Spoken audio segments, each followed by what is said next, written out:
प्रणम्य परमात्मानं सिद्धं त्रैलोक्यवन्दितम् स्वाभाविक चिदानन्द स्वरूपं निर्मलाप्ययम् शुद्धजीवादिद्रव्याणां देशिकं च जिनेश्वरम् द्रव्यसंग्रहसूत्राणां वृत्तिं वक्षे समासुतम् जीवमजीवमदह्वम् जिणवरवसहेण जेणनेत्रेष्टम् देविन्दविन्दवन्दं वन्दे तं सर्वदा शिरसा कहे जीव अजीव जिनवर वृषभ ने लोक में वे वंद्य सुरपति वृंद से वंदन करूं कर जोड़।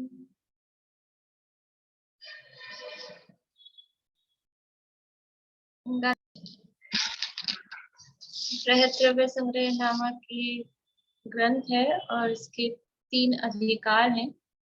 पहला अधिकार कौन सा है? षड्द्रव्य पंचास्तिकाय अधिकार। दूसरा अधिकार सप्तत्व 9 पदार्थ अधिकार और तीसरा अधिकार है मोक्ष मार्ग अधिकार। तो तीसरे अधिकार की चर्चा अपनी चल रही है और इसके अंतर्गत पहले मोक्ष मार्ग का स्वरूप निरूपण किया, उसके जो 3 अवयव हैं उनका स्वरूप बताया।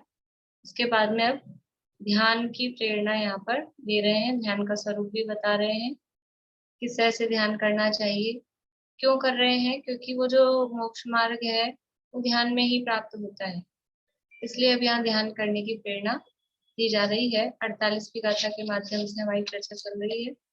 गाथा का पाठ करते हैं।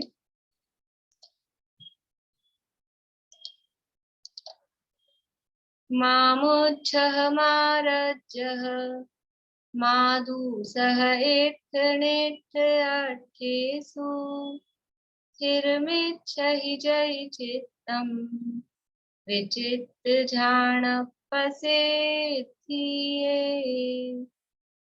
यदि तुम विचित्र अर्थात अनेक प्रकार के अथवा विचित्र अर्थात विकल्प जाल रहित ध्यान की सिद्धि के लिए चित्त को स्थिर करना चाहते हो तो इष्ट और अनिष्ट इंद्रियों के विषयों में मोह राग और द्वेष न करो। कि ध्याता पुरुष का लक्षण बताया। ध्याता पुरुष का लक्षण हेडिंग तो दिया है ध्याता पुरुष का लक्षण, लेकिन लग रहा है कि उपदेश बता रहे हैं। मतलब यदि तुम ध्याता बनना चाहते हो, ध्यान करने वाला बनना चाहते हो, तो ये लक्षण तुम्हारे अंदर होने चाहिए। कौन से लक्षण? मोह राग और द्वेष नहीं होने चाहिए, न करो, वो नहीं करना चाहिए। तो यहाँ विचित्र ध्यान के अंतर्गत अनेक प्रकार के ध्यान बता रहे थे। 4 प्रकार के ध्यान, आर्त ध्यान, रौद्र ध्यान, धर्म ध्यान और शुक्ल ध्यान।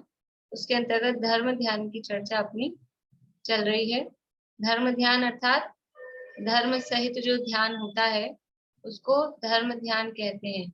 अब धर्म किसे कहते हैं, धर्म का क्या स्वरूप है, तो अलग अलग रूपों में धर्म की परिभाषा अपन देखते हैं। निश्चय से धर्म जो अपने आत्मा के स्वभाव में लीनता है या रत्नत्व है वो धर्म है। व्यवहार से शुभ भाव रूप धर्म, तो निश्चय धर्म से युक्त ध्यान भी धर्म ध्यान है और व्यवहार धर्म से युक्त ध्यान भी धर्म ध्यान है।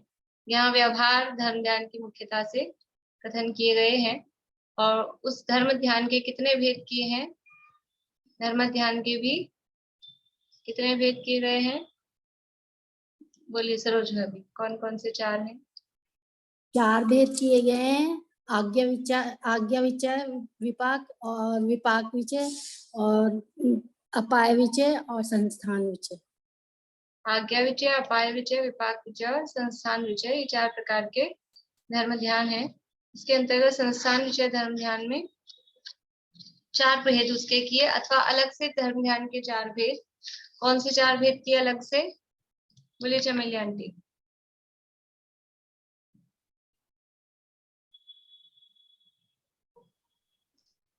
पिंडस्थ पदस्थ रूपस्थ रूपति। पिंडस्थ, पदस्थ, रूपस्थ और रूपातीत। पिंडस्थ, हाँ, पिंडस्थ ध्यान के अंतर्गत 5 भावनाओं का निरूपण किया गया। कौन कौन सी हैं वो 5 भावनाएं?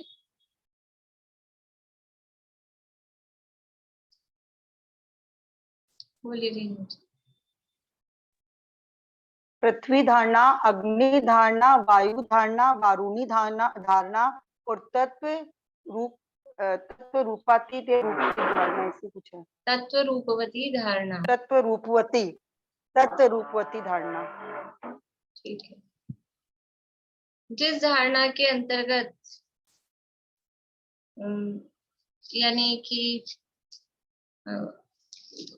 आकाश में बहुत बादल उमड़ घुमड़ रहे हैं, बिजली चमक रही है और फिर खूब बारिश हो रही है, ये किस धारणा के अंतर्गत विचार किया जाता है?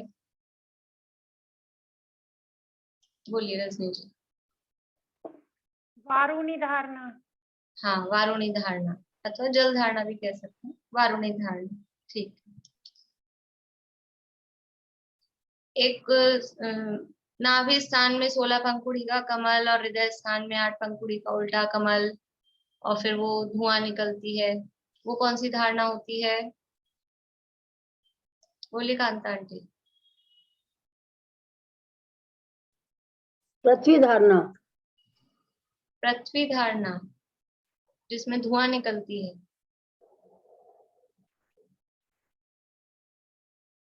आशा आंटी बोलिए।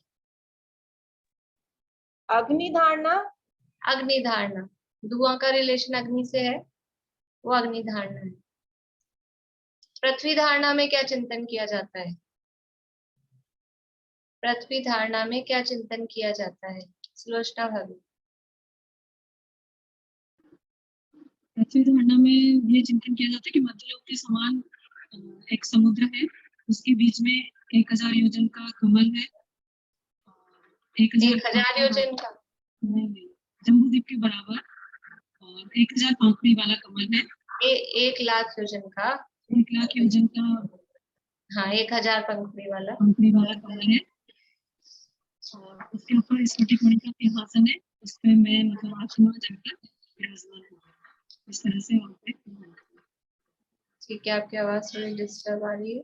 यानी जो मध्य लोक के समान पूरा एक राजू जितना तो बड़ा क्षीर समुद्र जैसा समुद्र है, और फिर उसके बीच में जम्बू द्वीप के जितना बड़ा 1 लाख योजन वाला 1000 पत्तों वाला एक कमल है। उस कमल की जो कर्णिकाएं हैं, उस कर्णिकाओं मतलब वो कर्णिका है सुमेरु पर्वत, और उस कर्णिका पर एक सोने का रत्नमयी सिंहासन है, और उस सिंहासन पर मैं बैठा हूँ। इस तरह का विचार उस पृथ्वी धारणा के अंतर्गत किया जाता है। तत्व रूपवती धारणा में क्या चिंतन किया जाता है? तत्व रूपवती धारणा में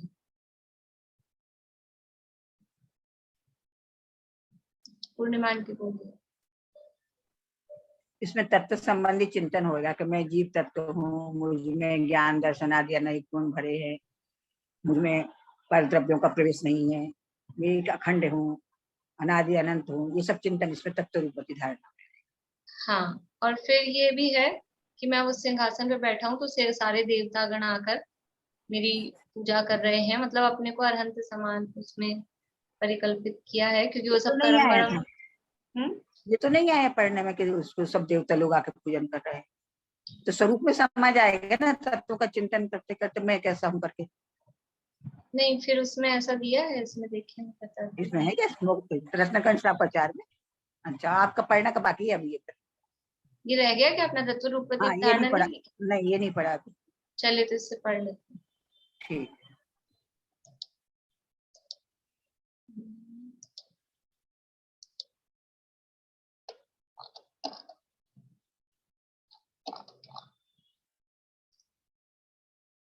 देखिए, तत्व रूपति धारणा, उसके पश्चात सिंहासन के ऊपर बैठा हुआ, दिव्य अतिशयों से युक्त, कल्याणकों की महिमा युक्त, 4 प्रकार के देवों से पूजित, समस्त कर्म रहित, अत्यंत निर्मल, प्रगट, पुरुषाकार, अपने शरीर के भीतर सप्त धातु रहित, पूर्ण चंद्रमा के समान कांति का पुंज, सर्वज्ञ समान अपने आत्मा का स्मरण विचार करना। यानी आत्मा में तो लीन होता ही है, लेकिन वो इस तरह से अपने आप को अरहंत, क्योंकि वो सारे कर्म नष्ट हो गए हैं, जल गए हैं, वो सारा धारणा में लिया है। तो उस सिंहासन पे जो बैठा था पृथ्वी धारणा में, वहां बैठा हुआ अब कैसा हो गया है? दिव्य अतिशयों से युक्त, कल्याणकों की महिमा से युक्त, 4 प्रकार के देवों से पूजित, समस्त कर्म रहित, अत्यंत निर्मल, प्रगट, पुरुषाकार, अपने शरीर के भीतर, और सप्त धातु रहित, यानी बिल्कुल अरहंत समान अपने आप को विचार कर रहा है। पूर्ण चंद्रमा के समान कांति का पुंज, सर्वज्ञ समान अपने आत्मा का स्मरण विचार करना, यह तत्व रूपवती धारणा का वर्णन किया। और इसमें सेम प्रकाश में और लिखा है कि ऐसा चिंतन करे कि देव, दानव और धर्मेंद्र और नरेंद्रों से मेरे चरण कमल पूजे जा रहे हैं।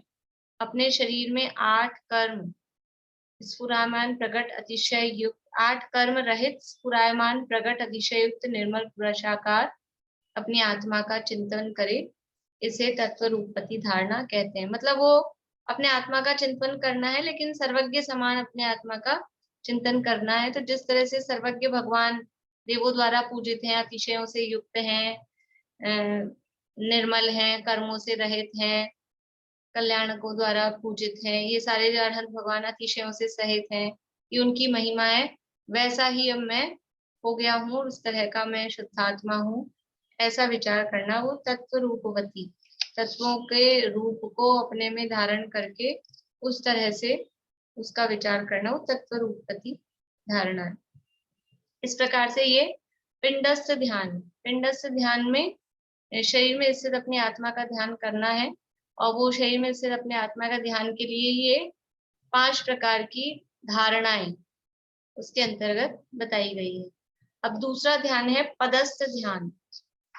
पदस्थ ध्यान, इसमें जो पद हैं, पद मतलब जो मंत्र आदि होते हैं उनको यहाँ पद कहा गया है। तो मंत्र आदि का ध्यान करना वो पदस्थ ध्यान है। इसकी 2-3 तरह से, मतलब परिभाषा तो एक ही, लेकिन 2-3 तरह शब्द बदल के परिभाषाएं दी है। एक यहाँ से पढ़ के बताती हूँ मैं आपको। पवित्र अक्षर रूप पदों का आलंबन करके धर्मात्मा योगियों द्वारा जो ध्यान किया जाता है उसको पदस्थ ध्यान कहते हैं। पवित्र अक्षर रूप पदों का आलंबन करके, पदों का आलंबन लेकर ध्यान कर रहे हैं। पद कौन से हैं? कि जो पवित्र अक्षर का मतलब है मंत्र रूप है, बीजाक्षर रूप है, ऐसे वो पवित्र अक्षर हैं, उनका आलंबन किया, उनको आलंबन लेकर उन अक्षरों के माध्यम से, और फिर जो ध्यान किया जा रहा है योगियों के द्वारा, ध्यान करने वाले को योगी कहते हैं, योगियों के द्वारा जो ध्यान किया जाता है उसको पदस्थ ध्यान कहते हैं। अभी जो अपने अगली गाथा आने वाली है ना, 35, 16, 56, वो पदस्थ ध्यान की ही गाथा है। वो तो उस गाथा में और विशेष चर्चा करेंगे ही, यहाँ सामान्य से अपन देख लेते हैं। इसी बात को दूसरी तरह से कह रहे हैं कि अक्षर समुदाय रूप पदों के द्वारा शुद्ध स्वरूप अरहंत या सिद्ध एवं उनके गुण का जो चिंतन किया जाता है उसे पदस्थ ध्यान कहते हैं। वो जो पद है यानी अक्षर है, अक्षरों का समूह है, वो पद है।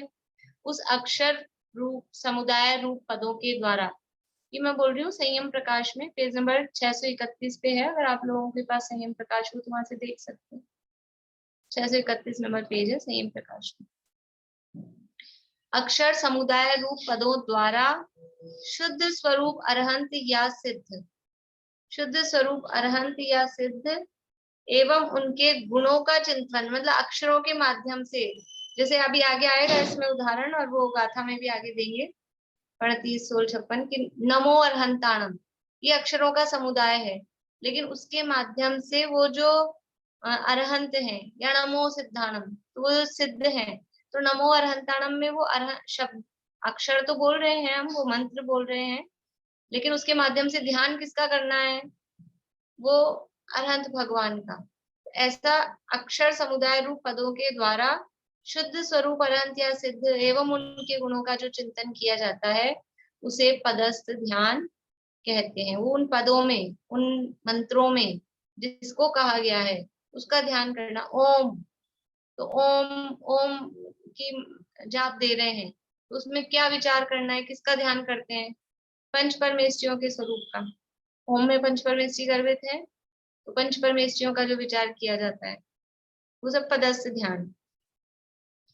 और तीसरी तरह से बता रहे हैं, किसी उत्तम स्थान पर पदों के समुदाय को विराजित करके उनको देखकर चित्त को उनके ऊपर जमाना तथा उनके स्वरूप का ध्यान करना और श्रद्धान करना कि हम शुद्ध होने के लिए इन पदों के द्वारा शुद्धात्माओं का ध्यान करते हैं। ये सब मतलब ज्ञानार्णव में अलग अलग तरह से परिभाषाएं दी है। तो किसी उत्तम स्थान पर, जैसे वहां कहीं ओम विराजित, मंदिरों में बनते हैं ना आजकल ध्यान केंद्र, तो कहीं रीम है, कहीं ओम है, तो ऐसा वो पद विराजमान कर लिया और फिर उसको देखकर फिर अपने को उपयोग में क्या है कि वहां पर ओम में पंच परमेष्ठी समाहित हैं, रीम में 24 तीर्थंकर समाहित हैं, और उसके आधार से, उसके माध्यम से चिंतन करना और उसको देखकर कि मैं भी ऐसा होने योग्य हूँ, मैं भी परमेष्ठी बनने योग्य हूँ, मैं भी ऐसा भगवान बनने योग्य हूँ। तो अपने उपयोग को फिर अपने में लगाना, जमाना, वो उस तरह से पदस्थ ध्यान कहा जाता है।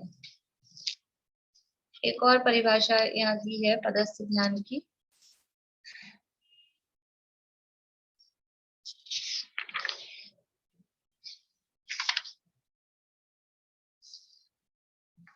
अनादि सिद्धांत में प्रसिद्ध शब्द संबंधी समस्त रचना की जन्मभूमि, लोक में वंदन योग्य वर्ण मात्र का ध्यान करना पदस्थ ध्यान है। अनादि सिद्धांत में प्रसिद्ध शब्द संबंधी समस्त रचना की जन्मभूमि, यानी जो शब्द, जहां से शब्द की जन्मभूमि, शब्दों की जन्मभूमि क्या है? मतलब शब्द किससे बनते हैं? अक्षरों से। अक्षर अक्षर मिलके शब्द बनते हैं ना, तो शब्द संबंधी समस्त रचना की जन्मभूमि। और वो शब्द कैसे हैं? शब्द है अनादि सिद्धांत में प्रसिद्ध। अनादि काल से जो सिद्धांत हैं, जो भी आगम वगैरह परंपरा से चलाया आया है, वो शब्दों के माध्यम से ही है। शब्द ब्रह्म उसको कहा जाता है। तो ऐसे वो जो शब्द हैं, उन शब्दों की जन्मभूमि यानी शब्दों के जनक जो अक्षर हैं, कैसे हैं वो? लोक में वंदन योग्य वर्ण मात्र। वो अक्षर को वर्ण कहते हैं, तो वो वर्ण कैसे हैं? लोक में वंदन योग्य हैं।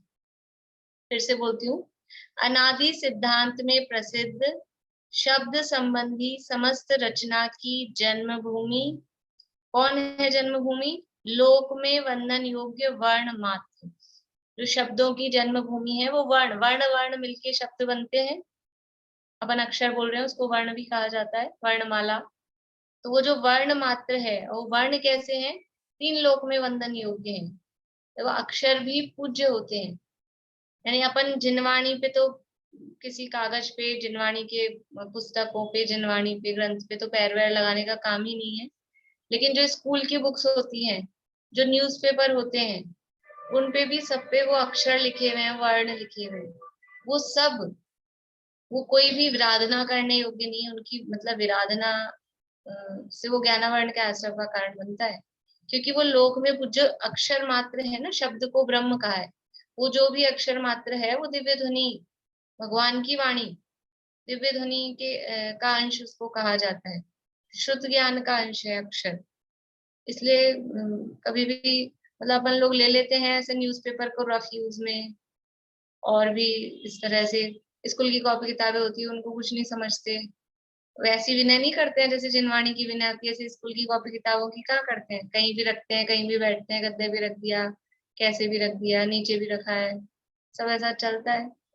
लेकिन वो विद्या है। मतलब पहले जो सिखाया जाता था ना, भले ही उसका लॉजिक अपने को नहीं बताया जाता था, लेकिन विद्या है, विद्या है, इस तरह से बचपन में ऐसे कहते थे। जो भी किताब है, जो भी है, ये विद्या है, तो ऐसे ऐसे माथे पर लगाओ। तो भले ही वो तो अपने को लॉजिक नहीं समझ में आता था, तो अंधविश्वास या ग्रहित मिथ्यात्व जैसा लगता है, लेकिन लॉजिक ये है उसके पीछे, वो लॉजिक है। लेकिन ये गलती जरूर हुई है कि बताने वालों ने हमको ये करना तो सिखाया, लेकिन उसके पीछे का लॉजिक नहीं बताया। लॉजिक से पता लगता तो मतलब उसमें श्रद्धांत दृढ़ रहता, लेकिन वो व्यर्थ नहीं है। मतलब क्योंकि जो भी, जहां भी अक्षर हैं, वो अक्षर मात्र पूज्य होते हैं। तो ऐसे अक्षरों का ध्यान करना, अक्षरों का भी ध्यान किया जाता है। अक्षरों का ध्यान नहीं, अक्षर के माध्यम से वो अक्षर जिसको बता रहे हैं, वो शब्द ब्रह्म पर ब्रह्म के वाचक वाच्य नियोग। शब्द है वाचक, और उसके माध्यम से जो बताया जा रहा है वो है वाच्य। कोई हर शब्द किसी ना किसी को बताता है। जैसे कई बार दादा बताते ना कि वर्णमाला चलती क, ख, ग। क मतलब पृथ्वी, ख मतलब आकाश, ग मतलब वाणी, जिनवाणी भी विविध ध्वनि के अर्थ में ग, घ मतलब आत्मा। ऐसे एक एक अक्षर के अर्थ होते हैं। अब ये क है, कहीं क्या लिखा है, उसमें क्या है, अपन रद्दी में भेज देते हैं, उसको फाड़ के फेंक देते हैं। पर बस जो धर्म का जहाँ लिखा होता है कुछ एक अक्षर, उसको तो अपन अभिनय नहीं कर सकते। बाकी कितने ही दुनिया भर के कागज आते हैं घर में, अब क्या करें। इसलिए मतलब जो पुराना जमाना था ना, उसमें विराधना होने के चांसेस कम थे, क्योंकि ऐसे छपाइयां और इतनी बल्क में हाथ से लिखना पड़ता था, तो लिमिटेड ही काम हो पाता था। तो विराधना भी उस हिसाब से कम होगी। और अब इतनी छपती हैं चीजें, हर चीज। अब ये तो हो गया, डिजिटल हो गया है, अब पेपर पे कम होने लगा है, फिर से वो डिजिटल हो गया है। लेकिन वो मतलब ये सब है तीन लोक में वंदन योग्य वर्ण। इस शब्द से अपन देख रहे हैं कि वर्ण मात्र है वो कैसा है, तीन लोक में वंदन योग्य है। तो ऐसे वर्णों का ध्यान करना वो पदस्थ ध्यान है। अनादि सिद्धांत में प्रसिद्ध शब्द संबंधी समस्त रचना की जन्मभूमि, लोक में वंदन योग्य वर्ण मात्र का ध्यान करना पदस्थ ध्यान है। अब इसमें क्या होगा, कह दिया है कि लोक में वंदन योग्य जो वर्णों का ध्यान करना, तो किस प्रकार से करना है वर्णों का ध्यान, उसकी विधि, अक्षरों के ध्यान की विधि। इसमें भी जैसा उसमें पिंडस ध्यान में अपन ने देखा था कि एक वो कमल बनाया था, उस पे अक्षर लिखे थे, 16 पंखुड़ी वाला कमल था, उस पे क्या लिखा था, अ आ ई उ, ये जो स्वर थे 16 वो लिखे थे। फिर ऊपर 8 पंखुड़ी का कमल अधोमुख था, उस पे 8 कर्मों के नाम लिखे थे। यहाँ पे भी कमल का विचार करना है, लेकिन यहाँ पर क्या लिखना है, तो सबसे पहले नाभि स्थान में एक कमल है, और वो कैसा है, 16 पंखुड़ी वाला, 16 पत्तियों वाला, पत्र वाला एक कमल का विचार करना है। इस पदस्थ ध्यान के अंतर्गत अक्षरों का ध्यान किस प्रकार से करें उसकी विधि बता रहे हैं। बोलिए रेणु जी। मैम द्रव्य संग्रह में तो इसका कोई भी व्याख्या नहीं है ना? द्रव्य संग्रह में नहीं है, वहां तो अभी आएगा पदस्थ ध्यान का थोड़ा वर्णन आएगा, लेकिन तो भी इस रूप में नहीं आएगा। वो जो गाथा आएगी ना नहीं है, ऐसी नहीं है, नहीं है लेकिन अन्य मतलब तो। अन्य ग्रंथों में दिए ना, ज्ञानार्णव उसका मूल आधार माना जाता है। जो भी इस तरह के ध्यान के ये सब शास्त्र है ही नहीं पास में। रत्नगंज शावकाचार तो होगा, उसमें दिया है। इसीलिए मैं आपको यहाँ पीडीएफ में रत्नगंज शावकाचार शेयर करती हूँ, वो सबके पास में होता है। देखिए रत्नगंज शावकाचार के आधार पर देखते हैं अपन।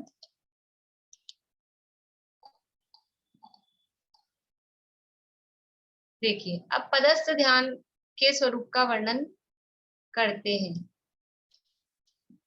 जो पुराने आचार्यों द्वारा प्रसिद्ध सिद्धांत में मंत्र पद हैं, उनका ध्यान करना वह पदस्थ ध्यान है। अनादि सिद्धांत में प्रसिद्ध समस्त शब्द रचना की जन्मभूमि, जगत के वंदन योग्य वर्ण मात्रिका का ध्यान करना, ये जो भी आपको परिभाषा बताई मैंने वही। तो अब किस तरह से ध्यान करना है उसकी विधि यहाँ बता रहे हैं।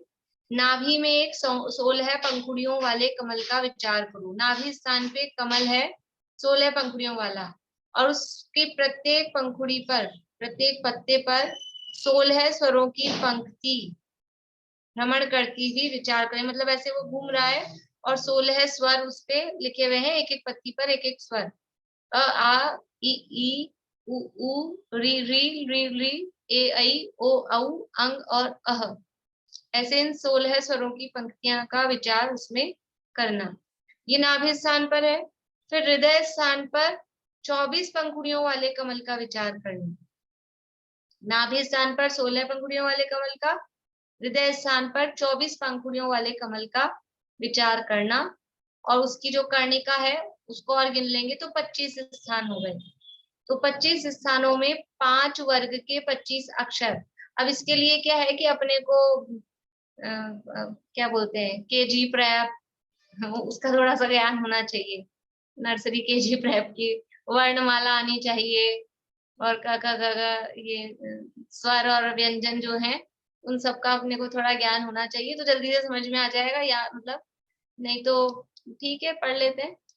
तो ये अपने को कवर्ग चवर्ग, ये इसमें सिद्ध चक्र विधान की शुरू में भी, जो शुरू के में होता है ना, क्या बोलते हैं उसके, मतलब पीठिका टाइप, उसमें भी कवर्ग चवर्ग तवर्ग पवर्ग ऐसे अर्घ आते हैं। तो ये ऐसे 5 वर्ग होते हैं, यानी क वर्ग यानी क से जो स्टार्ट हो रहा है उसमें 5 अक्षर, फिर च से जो स्टार्ट हो रहा है उसमें 5 अक्षर, ऐसे उसको एक 5 अक्षरों का जो ग्रुप है उसको वर्ग बोलते हैं। तो 5 वर्ग हैं। पहला क वर्ग, तो क ख ग घ ञ, ये क वर्ग बोलते हैं। फिर च वर्ग में च छ ज ज य, क ख ग घ ञ च छ ज ज य, ये दो वर्ग हो गए। फिर ट वर्ग, ट ठ ड ढ ण, ये ट वर्ग। फिर त थ द ध न, त वर्ग, और इसके बाद में है प वर्ग, प फ ब भ म, ये 5 वर्ग हुए। ये 5-5 के ग्रुप के तो 5 हैं, तो ये हो गए 25। इसके अलावा फिर अभी पूरे नहीं हुए हैं ये व्यंजन, व्यंजन पूरे नहीं हुए हैं, 25 नहीं होते हैं व्यंजन, ठीक है ना। तो ये अभी, ये तो एक 24 पंखुड़ी वाले कमल का विचार किया, पंखुड़ियां हैं 24 और बीच में जो उसकी कर्णिका है उस सहित 25, तो 24 पंखुड़ियों पे तो 24 अक्षर और एक पंखुड़ी पे एक और अक्षर, इस तरह से 25 अक्षर का विचार करना। फिर मुख में 8 पंखुड़ी वाले कमल का विचार करना, क्योंकि जो 8 बच गए हैं अभी उन 8 को यहाँ सेट करेंगे। तो 8 पंखुड़ी वाले कमल में ये 4-4 का ग्रुप है, य र ल व श श स ह, इस तरह से ये 8 अक्षर। इसके अलावा वो क्षत्रज्ञ और सिखाते हैं बच्चों को, वो यहाँ पर नहीं लिया है, यहाँ इस तरह से 25 और 8 33 जो है व्यंजन, उनकी ही विचार यहाँ किया गया है। तो मुख में 8 पंखुड़ी वाले कमल का विचार करना, उसमें य र ल व श श स ह, ये 8 अक्षर प्रदक्षिणा रूप परिभ्रमण करते हुए विचार करना। प्रदक्षिणा रूप मतलब वो ऐसा जो कमल है उसमें ये अक्षर घूम रहे हैं, ऐसा मतलब ऐसा विचार करना है। ये सब पहले भी मैंने कहा है, ये सब उपयोग को एकाग्र करने के लिए माध्यम है, अक्षरों में उलझ के नहीं रह जाना है। ये उपयोग को एकाग्र करने के लिए एक माध्यम है, उपयोग अन्यत्र नहीं जाए, यहाँ लगे। और ये अक्षरों में लगा है तो अक्षर भी, क्योंकि सिद्धांत यानी कि जन्मभूमि है और समझ लीजिए दिव्य ध्वनि का अंश है, तो उस पर उपयोग केंद्रित करके उसके बाद ध्यान तो आत्मा का ही करना है, अक्षरों का ध्यान नहीं करना है। इस प्रकार अनादि प्रसिद्ध वर्ण मातृका का स्मरण करता हुआ ज्ञानी शुद्ध ज्ञान समुद्र का पारगामी हो जाता है। इस वर्ण मातृका के ध्यान से नष्ट हुई वस्तु का ज्ञान हो जाता है। क्षय रोग, अरुचि रोग, मंदाग्नि, कोढ़, उदर रोग, कास, श्वास आदि रोगों को जीत लेता है तथा असदृश वचन कला महंत पुरुषों से पूज्यता पाकर उत्तम गति को प्राप्त होता है। ये यहाँ पर समझ लीजिए तो कुछ लौकिक लाभ के रूप में ऐसा बताया है कि जो इस तरह से ध्यान करता है, लेकिन कोई को कोढ़ दूर करने के लिए कि अपने मंदाग्नि को ठीक करने के लिए वो ध्यान करेगा तो उससे होगा भी नहीं।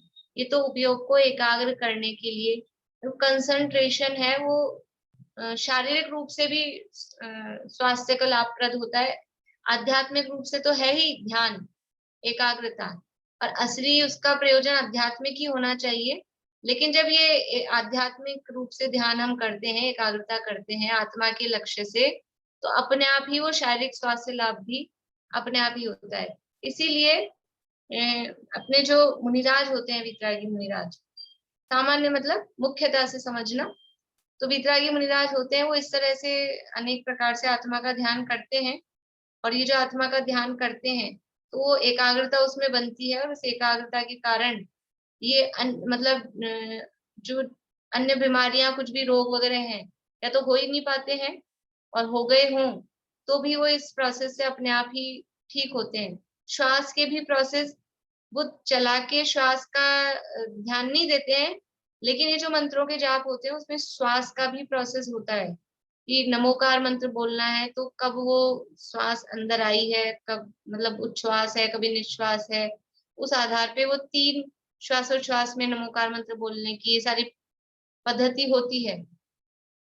तो जो मुनिराज होते हैं, ध्यान में स्थित होते हैं, वो उसी रूप में उसका उच्चारण, उस तरह से मंत्रों का पाठ वगैरह करते हैं, तो अपने आप से ही वो प्राणायाम अपने आप होता है, ऑटोमेटिकली होता है। प्राणायाम के लिए वो मंत्रों को नहीं बोलते हैं, प्राणायाम मतलब वो श्वास संबंधी जो भी है वो अपने आप ही होता है। क्योंकि अन्य बाहर में कोई लौकिक वार्तालाप अपन तो क्या जल्दी जल्दी बोलते हैं, कैसे भी बोलते हैं, कुछ विवेक नहीं है। और जो योगी, योगी मतलब साधु हैं, उनका सब चीजें जो भी कार्यक्रम है, चाहे लौकिक लौकिक मतलब ये शारीरिक संबंधित हो, शरीर संबंधी हो, या अपने जो मूल गुण संबंधी हो, वो सब परफेक्ट होते हैं। वो सब परफेक्ट होने के कारण बहुत ही रेयर होता है कि शरीर में कोई इस तरह की प्रतिकूलता है। अपने आप ही खान पीन का रूटीन एकदम सही है, एक आसन करते हैं, एक बार पानी पीते हैं, बार बार में खाना नहीं, कुछ इस तरह की चीजें खाना नहीं जिससे कि पेट डिस्टर्ब हो, खराब शरीर में तकलीफें हों, तो वो सारा प्राकृतिक वातावरण में रहते हैं, तो वो अपने आप ही वो स्वास्थ्य संबंधी अनुकूलता तो अपने आप ही होती है। और फिर ये भी कहो कर्मों के उदय भी उस तरह से, साता का उदय भी मतलब असाता का उदय कोई हो वो भी संक्रमित होता जाता है, तो कर्मों के उदय भी उस तरह के रहते हैं, और वो अपने आप ही इस तरह का उनका सारा रूटीन रहता है। लेकिन ये सोच के उस उद्देश्य से यदि हम करते हैं तो कुछ भी लाभ नहीं होने वाला है। ये तो अपने आप ही सहज में वो लाभ उसका बाय प्रोडक्ट मतलब जैसे साथ में हो जाता है, उस रूप में यहाँ कहा गया है। तो ये इस तरह से पदस्थ ध्यान में अक्षरों के ध्यान की, ये तो केवल ये एक टाइप बताया है, पदस्थ ध्यान के बहुत सारे टाइप हैं, ये एक टाइप बताया है कमल वाला। कौन कितने कमल बनाने हैं? 3 कमल हैं, एक नाभि स्थान पे, एक हृदय स्थान पे, और एक मुख में। नाभि स्थान में 16 पंखुड़ी वाला, उसमें 16 स्वर विचार करने हैं। हृदय स्थान में 25 पंखुड़ी वाला है, और उसमें 25 जो व्यंजन है 5-5 वर्ग के, वो उसमें विचार करना है। पंखुड़ियां 24 है, एक कर्णिका है इस तरह से। और मुख में 8 पंखुड़ी वाले कमल पे वो यर लव शस सह, ऐसे 8 जो वर्ण है उनके आधार पे उनका विचार करें। ये सब मूल अक्षर कितने हो गए? 25 और 8 33, और ऊपर थे 16, ये सब मिला के 49 इन अक्षरों का ये इस तरह से ये असंयोगी कहे जाते हैं, इनका विचार करें। ये जो इसमें ले और ले दोनों लिखा हुआ, री लिखा हुआ है, दोनों में मात्रा बराबर आएगी एक जैसी? नहीं, वो लिखने में वो है, एक छोटा री होता है, एक बड़ा री होता है, कैसे लिखेंगे? अलग तरह से लिखते हैं। आपके घर में अगर छोटे बच्चे हो ना, कोई नर्सरी केजी के मतलब केजी प्रेप के, उनकी किताबों में मिल जाएंगे आपको। फर्स्ट क्लास के बच्चे हों, प्रेप के बच्चे हों, उनकी किताबों में दिया होता है। देखिए जो ये होता है ना री, ये अपन तो ऐसे लिखते हैं री, और वो बड़ा री में एक और, ये या तो एक और मात्रा लगाते हैं नीचे री की, यहाँ की जगह यहाँ लगा दो, अपन समझने में आसानी रहेगी। दिख रहा है? हाँ दिख रहा। ये तो छोटा री। अदरवाइज इसको बनाने में भी थोड़ा सा अलग ऐसा भी बनाते हैं, संस्कृत की कुछ किताबें होती है उसमें है ना, मतलब इसको ऐसे छोटा सा बना देते हैं, ऐसा भी छपता है कहीं कहीं। तो ये मतलब अंतर है, ये छोटा री, ये बड़ा री, ये एक री की मात्रा और आएगी। अगर ये ऐसा ले, बना रहे हैं तो फिर बड़े को ऐसा बनाएंगे पूरा, मतलब उसमें पूरी मात्रा बनाएंगे इस अच्छा तरह से। ले में और री में भी ये जो री है इसमें भी एक तो ऐसा ये री बनाएंगे और फिर एक और मात्रा, 2 मात्राएं लगाते हैं, पर वो पता नहीं कम दिखने में आता है अपने इस तरह के अक्षर। पर वहां जब मैंने ये बच्चों की किताबों में देखा था, संस्कृत की बुक में जैसे 2 मात्राएं लगी हुई थी, रील री ऐसे, मतलब एक छोटा है एक बड़ा है, इतना अंतर उसमें। ये मुख से मतलब क्या, ललाट पे? कहाँ पे? मुख भी तो है ना, मुख से मतलब क्या, ललाट मुख पे? मतलब मुख ही है, हाँ यही मुख।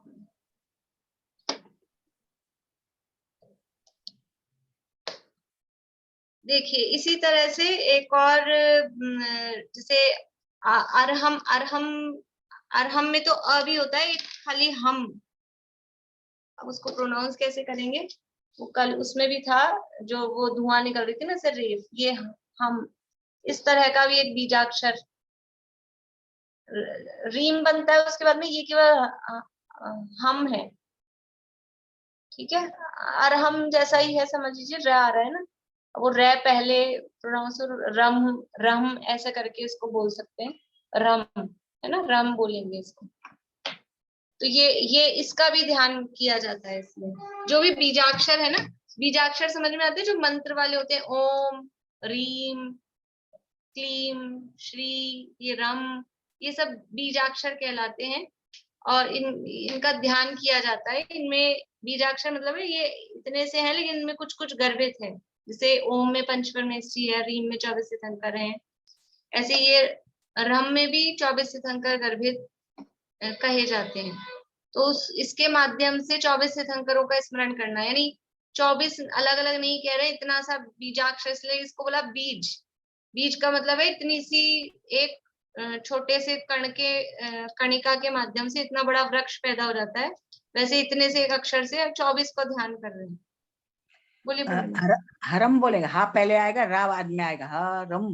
और हिरीम हरम। में आता, हाँ, और हिरीम में आते 24 तीर्थंकर, हरम में 24 तीर्थंकर नहीं आएंगे, उसमें मात्रा भी आती ना, नहीं, उसमें भी अलग अलग तीर्थंकर। ये जो है ना, ये रम, ये जो भी बनाया है ना, इसमें तो यहाँ लिखा हाँ, है ये अक्षर साक्षात परमात्मा देव 24 तीर्थंकरों का स्मरण करने वाला है। पर तो अपने ध्यान इसमें भी केंद्र 24 में, सोनागिरी में ध्यान ध्यान केंद्र में केंद्र, रीम होता है, हाँ, रीम रीम भी होता होता है। है, ये भी होता है, मतलब जो कोई ये होते हैं ना अपने यंत्र वगैरह, उनमें ये भी बना होता है, ये भी है। अच्छा, क्योंकि ध्यान केंद्र में तो 24 तीर्थंकर का निवास हाँ, उसने बताया। वहाँ रीम होता है ज्यादातर, हाँ, रीम में तो अपन ने सुना ही है शुरू से। और हाँ, वो किस तरह, रम रम बोलते हैं शायद, जो हाँ ऊपर में जो ये रेप रम वाला भी, होता है ना, हाँ उसको र रम पहले बोलते हैं। बोलिएगा, ये और रम अरम भी में है। भी, अरम में भी 24 तीर्थंकर और ये दोनों पंच परमेष्ठी दोनों आते हैं। हाँ, वो अरहम का ही शॉर्ट रूप है ये रम, समझ लीजिए, अरहम को ही शॉर्ट में अरहम आ शॉर्ट से कर हा दिया, तक की सिंगल। जिनवानी आ जाती है, और आवर्ण अक्षर शुरू होता है ना, तो लास्ट का हा है, तो आ से हा तक में पूरी जिनवाणी का समावेश है, ऐसा हाँ होता है। हाँ, अरम। और से ह तक अरहम में, जिनवाणी में अलग अलग तरह से। एक बार जब अपनी क्लास चली थी ना जैन, ये बेसिक वाली, तो उसमें आप लोगों को ध्यान हो तो ओम शब्द के अलग अलग तरह से, मैंने पंचपरमेष्ठी तो है ही, उसमें रत्नत्रय भी बताया था, और भी अनेक तरह से उसमें ओम शब्द के अर्थ बताए थे, तो उसमें ले सकते हैं जो भी है। तो अरहम में 24 तीर्थंकर भी हैं, रम में भी 24 तीर्थंकर भी हैं, जिनवाणी भी है, वो सब उसमें गर्भित है। तो जो अर्थ अपने लेके उसके माध्यम से उसका ध्यान करें, ये ध्यान करने के लिए दिया गया है। तो इसको किस तरह से करना है कि इसको दोनों भुवों के बीच चमकता हुआ ध्यान करे, जैसे यहाँ पर ये रम है, जैसे इस तरह का ध्यान करे, और फिर ये रम हमारे मुख में प्रवेश कर रहा है, और इस तरह से ऐसा विचार करे, फिर वो नेत्रों की तरफ जाता हुआ ऊपर मस्तक के केशों पर चमक रहा है, और फिर ऊपर जाता हुआ हमको मोक्ष स्थान में ले जाकर पहुंचा रहा है। ये ध्यान करने के तरीके दिए गए हैं किस तरह से, बस इसमें सावधानी ये रखना है कि उसी में अटक के ना रह जाएं, करें, करने का निषेध नहीं है, क्योंकि शुरू में करें, उस ये आलंबन ले, आलंबन के माध्यम से एक बार एकाग्रता होगी, लेकिन कहीं वो कोई चंद्रमा दिख रहा है कि कोई वो नरम वो दिख रहा है, ऐसा है, वही दिखने में न रह जाए, अपन ये सोच के संतुष्ट नहीं हो जाए कि हमको कोई आत्मा दिखने लग गया है। उसके माध्यम से एकाग्रता हुई है, फिर ध्यान तो आत्मा का ही करना, अपने आत्म स्वरूप का ध्यान करना, ऐसा इसमें विचार करें। इसके बाद में फिर वो पंच परमेश्वरियों के जो अभी आगे गाथा आएगी, इसलिए भी इसमें वो वाली चीज अपन नहीं ले रहे हैं, क्योंकि 49वीं जो गाथा आएगी ना उसमें ये आएंगे, ये पदस्थ ध्यान का ही विशेष आएगा। तो कौन कौन से 35, 16, 6, 5, 35, 16, 56 गाथा ही है। तो 35 अक्षर का मंत्र, 16 अक्षर का मंत्र, 6 अक्षर का मंत्र, 9 अक्षर का मंत्र, 2 अक्षर का मंत्र, 4 अक्षर का मंत्र, इस तरह से अलग, ये सब पद हैं। वो जो मंत्र है ना अक्षर, वो पद हैं, उन पदों के माध्यम से, अक्षरों के माध्यम से ध्यान करना। तो वो आगे आएगा ही। यहाँ पे भी द्रव्य संग्रह की गाथा ही कोट करी है, जो जहाँ भी यहाँ पंच परमेश्वरियों की ध्यान की विधि आई है, तो अपने वो गाथा आने आएगी ही 49वीं, तब अपन उसकी चर्चा अपन विशेष रूप से कर लेंगे। इसके बाद में है पदस्थ हो गया, रूपस्थ और रूपातीत। रूपस्थ ध्यान में किसका ध्यान करना है कि उस स्वरूप को जो प्राप्त हो गए हैं, जिस स्वरूप को हम प्राप्त करना चाहते थे, उस स्वरूप को जो प्राप्त हो गए हैं, मतलब कि जो अनंत भगवान है वो अभी उस रूप में है। तो सीधे सीधे तो शब्द मतलब बात है रूपस्थ ध्यान में कि अनंत भगवान का ध्यान करना है, अनंत भगवान का ध्यान करना है। रूपातीत ध्यान में सिद्ध भगवान का ध्यान करना है।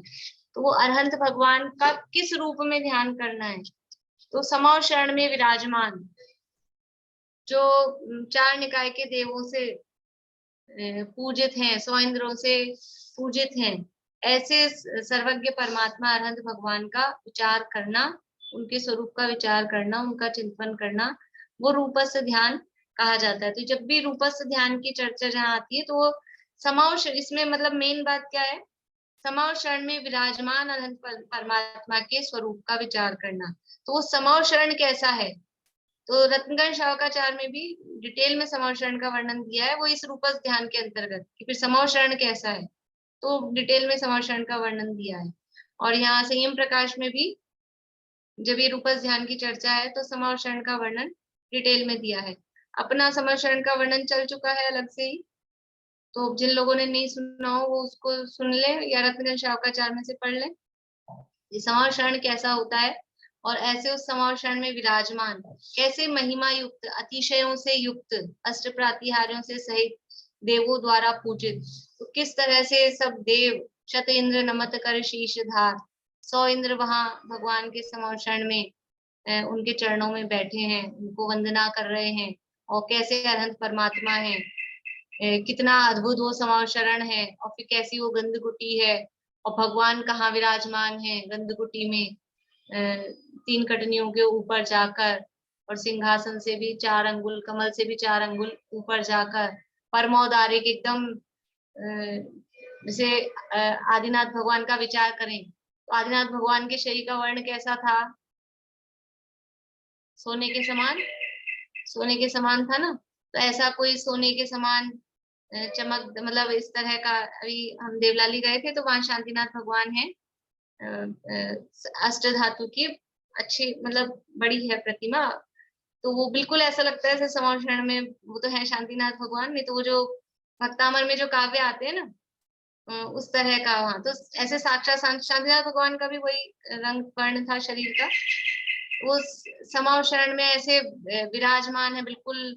वहां वैसा विचार करें, कुछ भी इस तरह की, कहीं कहीं हम जाते हैं ना क्षेत्रों पर, तो क्षेत्रों पर जाके बस खाली अपन, कभी कभी तो ऐसा होता है अपने को जल्दी जल्दी पूरा करना होता है, लेकिन जो कुछ कुछ ऐसे विशेष मंदिर होते हैं, कुछ प्रतिमाएं होती है विशेष, अपने को अट्रैक्ट करती हैं अपने को, तो उनका अपने को स्मरण रखना चाहिए। ध्यान के समय उनको अपन उपयोग में ले सकते हैं उनके माध्यम से, कि किस तरह से अभी रूपा से ध्यान करना है, तो अब साक्षात समाव शरण तो अभी अपने को पता, मतलब पहले गए होंगे, अभी अभी वर्तमान की स्मृति ज्ञान में, स्मृति में नहीं है, तो अपन इस तरह के जो मंदिर हैं, जो प्रतिमाएं हैं, उनको ध्यान करके और उसका ध्यान करें। ये रूपस्थ ध्यान के अंतर्गत ये विचार किया जाता है। समय अपना हो गया है। अब रूपातीत ध्यान की और आगे की चर्चा पे कल करेंगे, अभी समय हो गया।